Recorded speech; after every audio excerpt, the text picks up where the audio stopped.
What's up guys, it's Asylum King Kaiju. Welcome back to a brand new video, and in today's video, I'm going to be explaining the events of the Nothing, and basically everything about the Nothing, and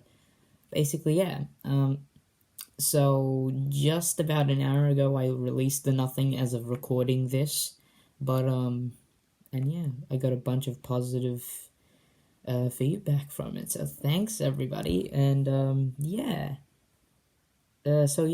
I know that there were probably a large number of really confusing moments in the Nothing, so I'm gonna go through and break down the entire movie. So if you haven't seen it, major spoilers because I'm going through the entire movie. So let's start. Title card. Oh yeah. So, the beginning of the movie starts off with everybody meeting the second main character, Michael Rodriguez, which, unless if you've read the description, you're now learning Michael's last name. Yes, the blonde character on screen right now, that's Michael. He is the second main character who is the best friend of Jason, the character on screen right now. Jason is the main character of The Nothing, and basically this part of the story is Michael has come to visit Jason as Jason's brother Luke has just recently been murdered, or has been in an incident and has died. And so basically Michael wanted to help come over and cheer up Jason. So he did. He came over and he decided to help out Jason, so we get a little bit of bonding time between them. You get to kind of get introduced to the characters. What you get to learn Jason's favorite food. You get to, just get into the characters a little bit. That's kind of what I kind of wanted to do here, so there's that. So the next part is when Jason basically kind of vents to Michael about what he's been doing since his brother's death, and just kind of that sort of thing, just venting to a friend. And basically Michael kind of helps him by just telling him that he's been in the same situation before, since when Michael was younger. In his backstory, his father has also passed away, so there's a little bit of a something there for Michael.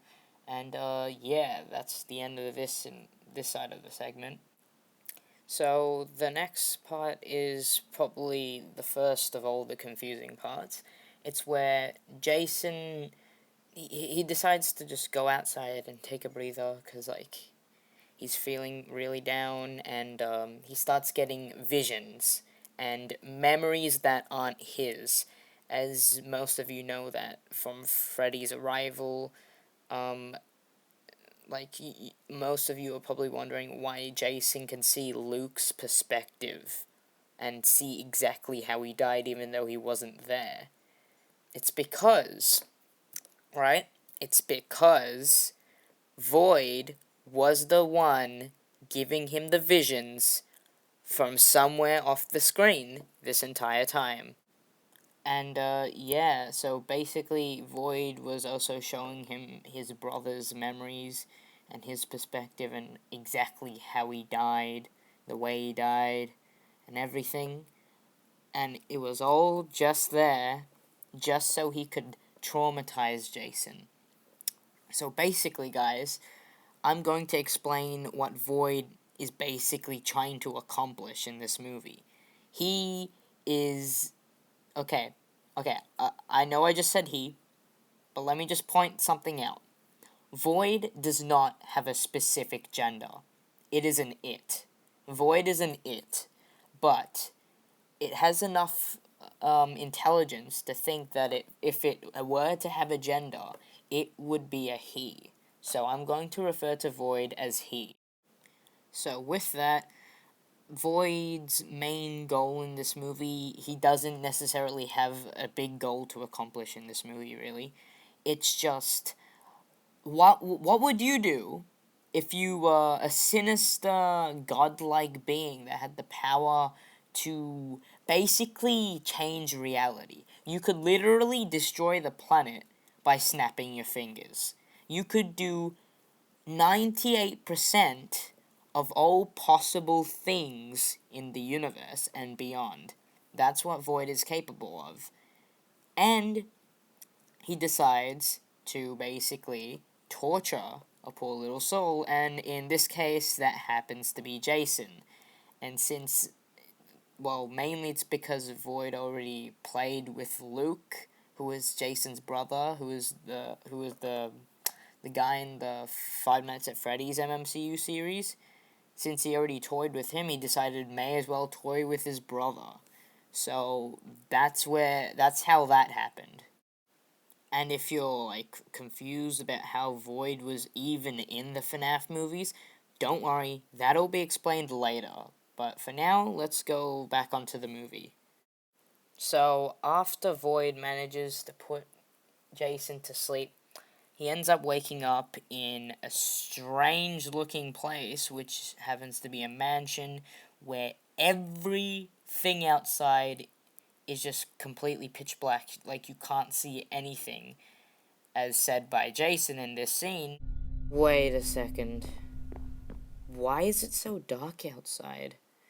It seems like there's nothing out there. And yes, Jason, it only seems like there's nothing out there because there actually isn't anything out there. It's just pitch black nothingness. And do you want to know why? It's because this entire scene, the entire scene with Jason in the mansion, takes place in another dimension. In Void's home dimension, where Void hangs out and creates whatever he wants. I'm gonna leave it there. All I'm gonna say is that he's in a different dimension. And I will pick up on this and explain a little bit more as we progress through the MMCU, because it'll become a lot more important then. And so you might be asking, who is this guy who shows up in the movie? Who is this guy? Well, this, my friends, is actually Jason's brother. Do you remember him from Freddy's Arrival? That's the same guy. He's dead, being brought back to life, and is now become a monster that has been reincarnated with Void's powers. Yeah, I just said that so weirdly. With Void's powers. So, yeah, and now he's a mindless zombie that just does Void's bidding, and in this case is just trying to kill him. Trying to kill Jason, more specifically. And as everyone knows, he does technically succeed in capturing Jason and sending him back to the start of the mansion, the opening of the mansion. And why is that happening? It's because Void told him to do so. It's because Void wants to toy with him. He doesn't want to kill him straight away. Remember that, guys. Void's playing around with him. He's trying to traumatize Jason so that he can be a lot more mentally weakened, because Void loves mentally weakened victims. If Void stands up to someone that has a willpower of some kind to fight Void, that's a different story. But if they're mentally weakened, Void, he's not weakened by bravery. Void isn't weakened by bravery. Don't take it as that. It's just that Void just loves seeing beings suffering. He's an evil being. He just likes that stuff. So that's what he's doing here. Now, here comes another really weirdly confusing part in the movie. As Jason wakes up and decides to take an actual route instead of going upstairs, he encounters his brother, who I'm gonna confirm his brother's demonic version's name is Voidified Luke. And we see two Voidified Lukes, and people are gonna get confused as to why there's two of them, right? Well, the answer's simple. It's because one of them is actually Void morphed into a copy of him. One of them is Void. That's why the screen goes dark. Okay, I'm gonna explain something. Some people will notice that at some certain scenes in the Nothing, the screen goes dark. Visibly dark. Darker than usual. And that's only because that references and that says, what that's saying is that Void is in the scene somewhere, but you can't see him until you look carefully enough. Yes, every single place that you just saw a dark patch on the screen from, it means Void is somewhere in that scene and you just can't see him. Yeah. So you might want to go back and look at that. And what being captured by voidified Luke, or should I say Void disguised as Luke, for the second time, what that did was basically bring Jason back into his normal dimension. But at this point, you're going to realize, wait, where's Michael and why is his house blown up? One, Void captured Michael as a way of getting Jason to try and find him. Two, the house got blown up because then it's just another like scare tactic really. Otherwise there wasn't much of a reason to destroy the house. So does everybody remember the portals from each and every one of the MMCU movies? Starting with Freddy's arrival, like how there was a portal somewhere, like a weird of looking plague-ish portal.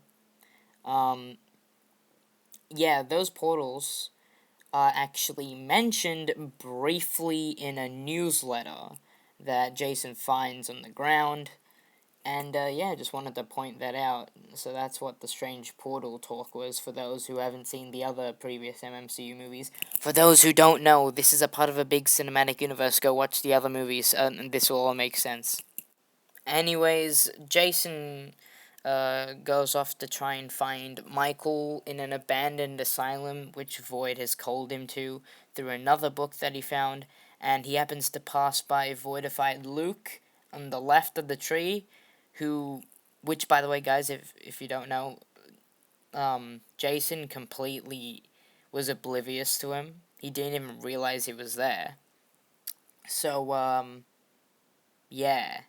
And what Voidified Luke was doing there was he was there as more like a lookout, and he could just alert Void to tell him that Jason is now coming. He's about to fall into our trap, and we'll get into that in a second. So in this scene here, we have Jason finally finding Michael and rescuing him from a weird thing that he's attached to. So some of you may not really notice this, but the Nethergate fence that I used, that's basically to represent that he's being held there. He's being put in place there. So Michael was taken and he was put into this place which can only be woken up if he was like forcefully woken up, like what Jason's doing right now. And yeah, so this is where Void's basically been keeping him hostage. So, yeah. Here's a big part of the movie. It's Michael's death. What you guys are currently seeing on the screen right now is the raw, unedited footage of it. Of course, I muted it, but like, this is the original look of it. This is where the thumbnail for the final look of the final look trailer came from as well. Right there, right there. And basically what is actually happening in the scene is you don't see him, but Void is standing literally right next to the camera where Michael is looking. And Void has this ability where I like to call it his bird box stare, but it's actually called the death stare. I call it the death stare.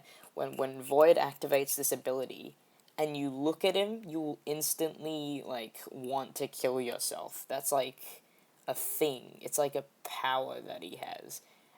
He doesn't use it all the time though. He does play fair a bit sometimes. So Void isn't all that unfair when it comes to things. So, plus the only reason it didn't work on Jason was because he stopped using it, and plus he's basically trying to toy with Jason, trying to make him go absolutely crazy. So yeah. There's that. So something I should probably explain is the asylum, just the asylum in general. So basically, that mental asylum used to be a fully functioning actual mental asylum, and so the law behind it is that all the mental patients, some of them broke out. It caused panic and everything, and there was an incident at this asylum, and then it closed down, and then couple, like 60 years after this, the nothing happens, and now look at it. It's kind of just like that. And basically, Void has now turned this abandoned asylum into his lair. This is his lair on Earth. Obviously, as I've mentioned before, Void's actual home is his own dimension, but this is basically like his Earth lair. The asylum, the reason why Jason says in one scene that he senses so much evil while he's walking around the asylum is because Void has surrounded the asylum with an invisible barrier, which basically contains and powers all of his creatures. One of his creatures is Voidified Luke, by the way. You have only met one of Void's many minions in this movie. You've only met Voidified Luke. Maybe in like a future movie, like in Guardians or something, you might meet more. Who knows? But for now, you've met one of his minions, and there are plenty more. They are in the asylum, you just never saw them. And yeah. So there's the asylum. So let's go back a bit. Let's go back to this scene right here of Jason running away from Void.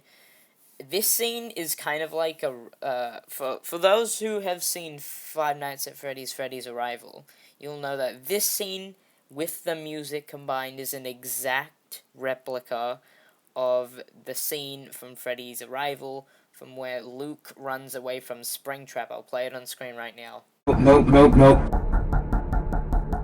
Somebody help me, I'm being chased.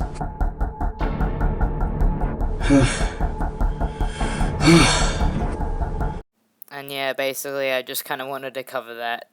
So, this chase scene right here. You may have been wondering, what was that really strange noise that was playing over and over again during this entire segment? Well, does everybody remember the jump scare noise from when Void jump scared you with the smiley face thingy, the creepy smiley face thingy? And how there was that weird jump scare noise? That's actually the sound that's playing in this entire chase scene is actually just a really, really slowed down version of that jump scare. Of that jump scare noise. So yeah, now you know. So now I'm gonna explain the animated ending scene of The Nothing, which is basically, as everybody knows, a Void picking up Jason and then throwing him onto the ground, using his death glare on Jason and all that. So, basically, Void at any point in time could have just teleported in front of Jason and done what he did in this scene way earlier in the movie. At any point in time, he could have just killed him. Just easily.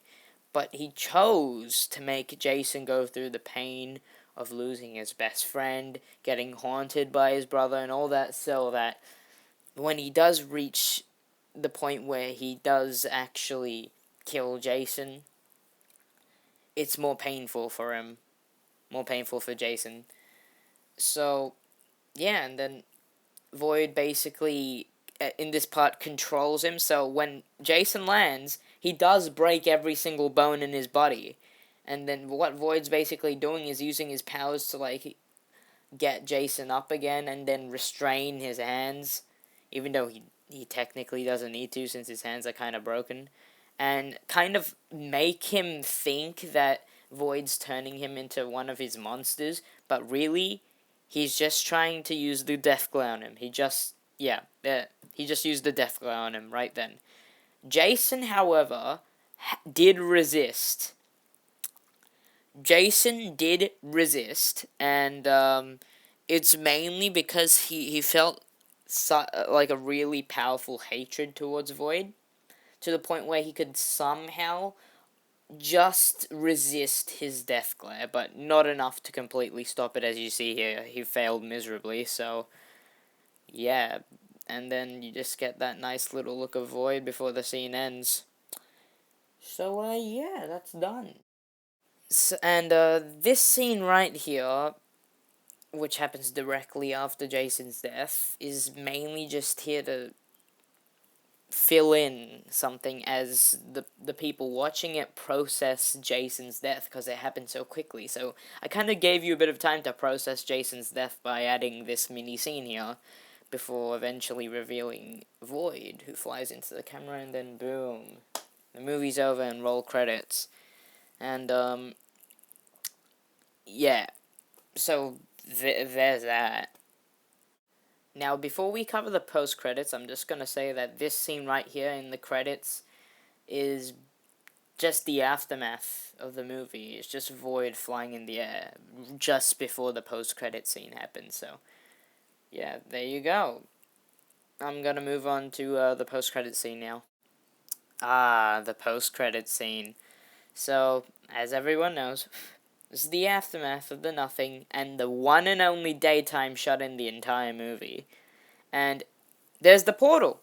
You know, everybody knows about portals that are in each of the MMCU movies, and you finally get to see what's inside of them. Except you don't. This isn't what you see when you go into every single portal. This is just this portal. This portal only leads to a mini room that has a throne for Void. That's it. This portal isn't that special, so don't take it too seriously. What I am going to say, though, is the portals are linked to Void. Void is the one who created the portals that have been appearing in the MMCU movies. He is the one who's responsible for them. He uses them as a form of, he uses them as a gateway, as a backup gateway, just in case if his powers somehow get taken from him, he can use the portals as a gateway, because teleportation is one of his powers. So, yeah. But don't worry, guys, don't think too much into it. That'll all be covered very soon, I promise. Anyways, yeah, that's it, I guess. So anyway, guys, if I missed anything, like, if I missed anything from the Nothing that may seem a little confusing, or if you have your own question that regarding something in the Nothing that you didn't understand, leave a comment below of what it is, and I'll explain it in the comments. And yeah, with that, thank you guys for watching. Comment, like, and subscribe, and subscribe to Pro Mage Master. Oh, also, by the way, guys, this was the first movie that I filmed for the MMCU where Pro Mage Master was only ever part of filming one scene, and he was just voice acting for the rest of the movie. For Michael, as you know. And that was the twin scene with the two voided Lukes, by the way. And, yeah. Anyway, thank you guys for watching. I have no time left, so that's why I'm rushing this outro. Anyway, yeah, comment, like, and subscribe. Goodbye.